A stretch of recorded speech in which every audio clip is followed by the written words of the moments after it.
Başörtüsü yasağı 1967'lerden beri başladı. Ben bu yasakların 87 kuşağının mağdurlarındanım. Bizim dönemimizde başörtüsü yasağı katı bir şekilde uygulanıyordu.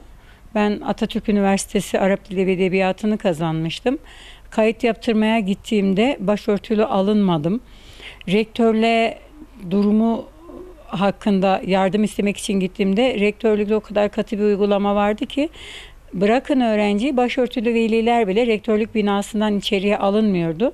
Tamamen önümüz kapatılmıştı. 86 yılında yasak ilahiyatları kapsayacak şekilde devam ettiğinden dolayı büyük bir direniş olmuştu. O direniş sonucunda öğrencilerin direnişini kırmak için sadece ilahiyatlara serbestlik getirilerek öğrenciler ikiye bölünmüştü. Yani bu sistemlerin oyunu zaten. Böldükleri zaman kolay parçalayıp yutuyorlar. Benim gittiğim dönemde ilahiyatlar başörtülü haklarını elde etmişler. Diğerleri kimisi okulu bırakmış, kimisi açılmış. Biz gittiğimizde ilahiyatlar bize sürekli şunu söylediler. Yani bir şey yapamazsınız, ya açacaksınız ya bırakıp gideceksiniz. Direniş olmayınca ben okulu bırakıp dönmek zorunda kaldım. Başörtüsünden vazgeçmeyerek üniversiteyi bırakmakla yani dünyamı da ahiretimi de imar ettiğimi düşünüyorum. Çünkü eğer o Allah'ın emri ise, benim onu örtmem gerekiyorsa ben onu açarak kendimi inkar ederek çift kimlikle burada da mutlu olamazdım. İşin gerçeği bu. Hiç pişmanlık duymadım çünkü üniversite bana bir takım getirisi olacaktı. Belki inandığım değerlerimi kurumsal boyutta anlatacaktım. Üniversite hayatından kopmuş olmam benim insanlığımdan, dini değerlerimden kopmamı sebep olamazdı. Çünkü iman bir inanç işi. Okullu olayım ya da olmayayım. Nihayetinde bu okulsuz dediğim 24 yıllık sivil hayatımda ben yine üniversite düzeyinde ilimle uğraştım. Bilgilerimi nesillerimize aktardım. İhtiyaç sahibi ailelerle ilgilendim. Yani Resulullah Aleyhisselatü Vesselam Efendimizin tarif ettiği bir mümin profili var. Mümin arı misalidir diyor. Ondan sadece hayır sadır olur.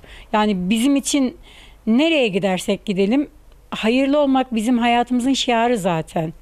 Beri hayalimdi. Ben çocukluk dönemimde köyde yaşadım. Köyde ilk okumada mücadele eden, bu konuda ilk hakkını elde eden kişi benim. Liseye köyden şehre gittim, Adana'ya gittim. Adana'da köyden gitmeme rağmen aynı başarıyı göstermiştim. Şu an üniversitede bölüm ikincisi olarak okulumu tamamladım. Lisemde de bölüm birincisi, okul ikincisi olarak tamamlamıştım. Gayet başarılı bir öğrenciydim. Gerçekten ideallerim vardı. Gerçekten hayat doluydum. Üniversiteye de o şekilde gitmek istedim.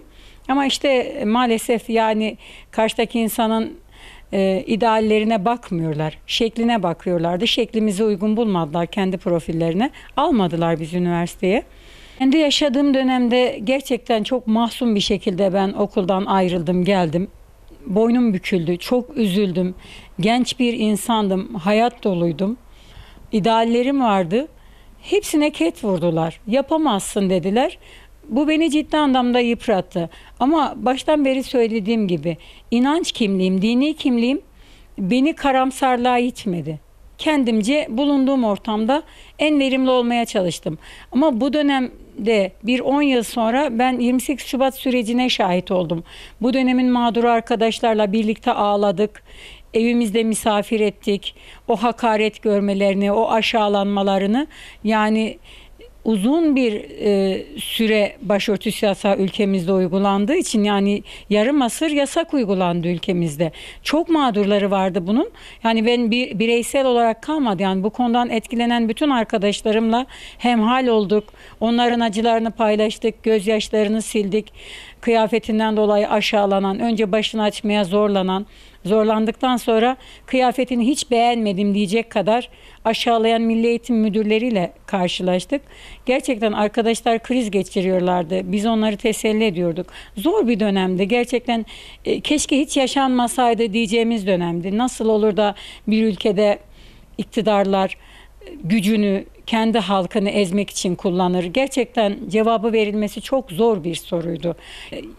28 yıl sonra da olsa, lise hayatından 28 yıl sonra da olsa okul ikinci yıl ile okulumu bitirmem, aynı yıl atamamın gerçekleşmesi, gerçekten bunlar heyecan verici şeyler. 2011 yılı geldiğinde af geldi, yasaklar kalktı ve istediğimiz ilde okula başlama hakkı bize verildi. Kızımın liseden sınıf arkadaşı vardı.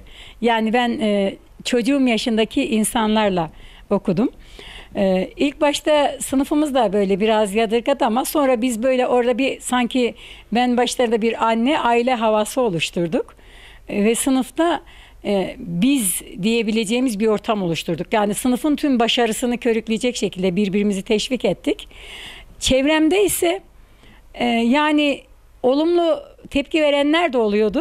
O zaman 40 yaş sınırı kaldırılmamıştı ben başladığımda. Sanki boşa kürek çekiyormuşum gibi düşünenler de oluyordu. Ben ama bu bir yarışta sağır bir kaplumbağa yarışmayı kazanıyor olumsuz tepkileri duymadığı için. Ben adeta öyle yaptım. Kulağımı tıkadım. Yoluma devam ettim. Yani öğretmen olacağım, olmayacağım, diplomam kamuda bir işime yarayacak. Hiç bunları hesaba katmadım. Bir üniversite okuma özlemim vardı. Bu yasakların verdiği iğrenç duyguyu içimden atma şeyi vardı.